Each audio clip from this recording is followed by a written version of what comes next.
Today I'm going to show you how to take the London leggings pattern, which is my absolute favorite pattern for my daughter's shorts, and add a pocket to the side. So the pocket we're going to use is based on the one from the Pittsburgh walking pants, just kind of like this little side pocket here.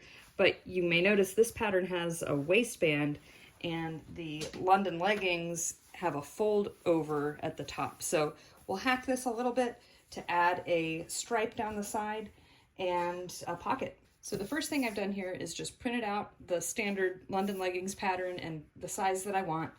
I actually extend it a little bit longer than the mini short. Where I like to cut my daughter's is about 1 5/8 longer than the mini short line, and that just is the length that I prefer. And now I'm going to trace this onto some paper so I can cut it apart and piece it back together. Okay, so now that I've gotten this cut out, I've centered it on this yellow line just by eyeballing at the top, because the waistband is what you're going to see as looking centered. The leg, you can actually tell the back side of the leg is a little bit wider than the front. So what you want to center is on the very top of the waistband. And then you figure out how wide do you want your pocket or your stripe to be. I think about 3 inches will look good. Maybe 3.5, just kind of thinking about how big my daughter's hand is. And I'm not worrying about seam allowance right now. I'm going to add that later. So what you need to be thinking about now is what the finished sewn together width that you want. And if I'm going to go 3.5, then I need to draw half of that on either side of the yellow line. So half of 3.5 is 1.75. So I'll get my ruler lined up there on 1 3/4. Draw that stripe, and then on the other side as well, 1 3/4. Okay, so that's where my pocket's going to be. That's how wide it will look on the shorts themselves. And then we can think through where the waistband's going to be. I typically like to use 1 1/4 inch elastic, so I'm going to kind of eyeball that the waistband will be about there. And then the pocket would probably make sense. Again, using the Pittsburgh pants as kind of my model here, the pocket starts a little bit below the waistband. So I'm going to line up my pattern piece so it's the bottom of the leg is straight across. That's going to give me my straight horizontal line. And I'll line it up a little bit below where the waistband will be finished. And I'm just going to draw a straight horizontal line there. And then how deep I want the pocket to go. She doesn't have a phone or anything yet, so it doesn't really need to be that deep. I might go a 1/2 inch longer than that. And there we go.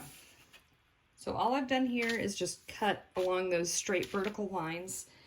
Whenever I do this, whenever I'm color blocking and making up my own pattern, I always put like plus seam allowance along any sides that I have just slashed and spread. So that'll just remind me later I need to cut, give it a little extra, however wide I want my seam allowance to be, cut your fabric that much farther out. For the middle piece, you have to decide where do you want, how tall do you want the hem on there to be. I'm gonna go 3/4 inch. And then seam allowance on the bottom, I'll do 1/4 inch. So this is my hem allowance for the pocket and the bottom seam allowance.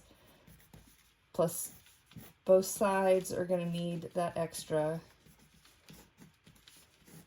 And I'll show you this when I actually cut out the pieces as well.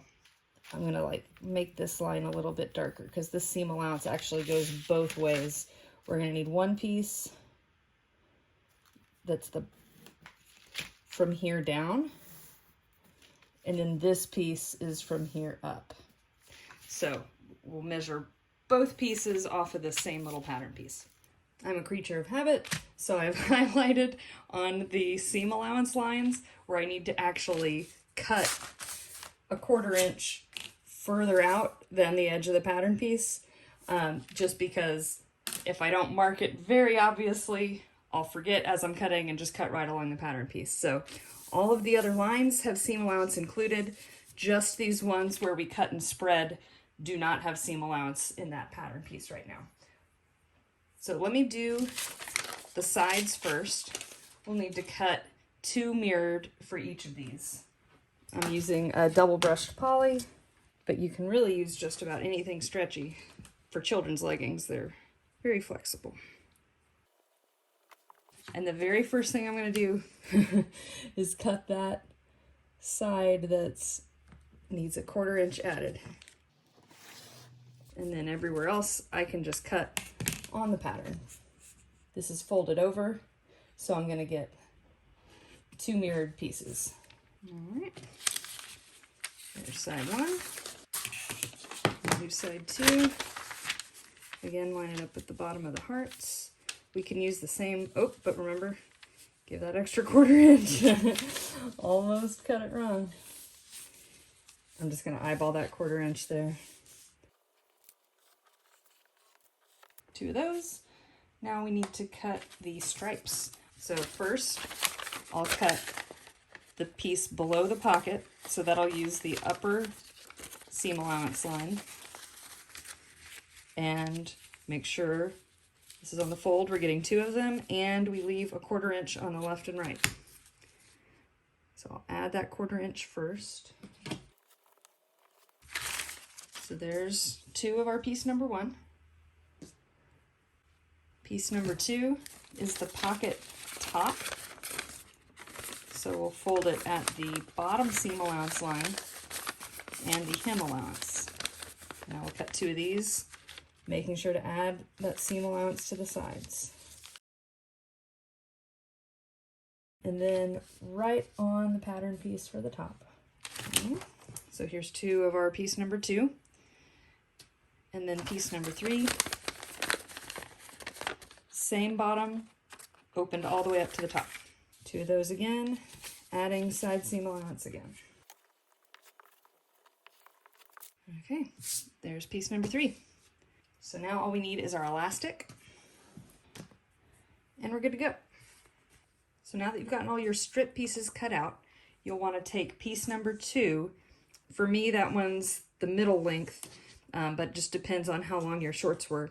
So whichever piece number 2, your pocket piece, take both of those, find the right side, and then fold it over and top stitch so you'll have a nice edge to the front of your pocket.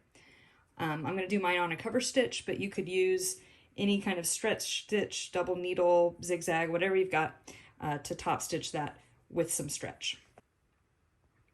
All right, I've got these top stitched now, so it's time to build the rest of the strip and then lay that down. This is your top part, right side up.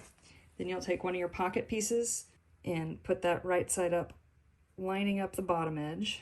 And then you'll take your bottom piece, figure out right side, and then you'll put right side down to kind of make a sandwich there. And then once you sew that bottom edge together, you can fold that open and that'll be your side panel. So do that on both sides. All right, so here's my finished strips. You can baste or clip together the opening of the pocket so that when you sew these side seams down, that spot doesn't scrunch down or move out of the way. The next part is to line up your side panels, or the remainder of the shorts, so that you end up with one big piece just like the original pattern piece. And lining these up is actually pretty easy because of these angles across the top. You can just figure out by matching those up which side goes where. So you'll have the straight part at the bottom and align the angle to the top, so you'll have one continuous piece. Do this on both sides, just sew straight down those side seams. All right, so here's my assembled piece. You could do a little gut check here by taking that original pattern piece and phew, it's basically the right size. So that means from here, you can just take the pattern and sew it as directed, treating this as if it was just one piece of fabric. And when you're done, you'll have a cute little pocket on a side stripe. How cute are these? They have the little pockets on the side. Perfect. I hope you enjoyed this. If you have any questions, please let me know.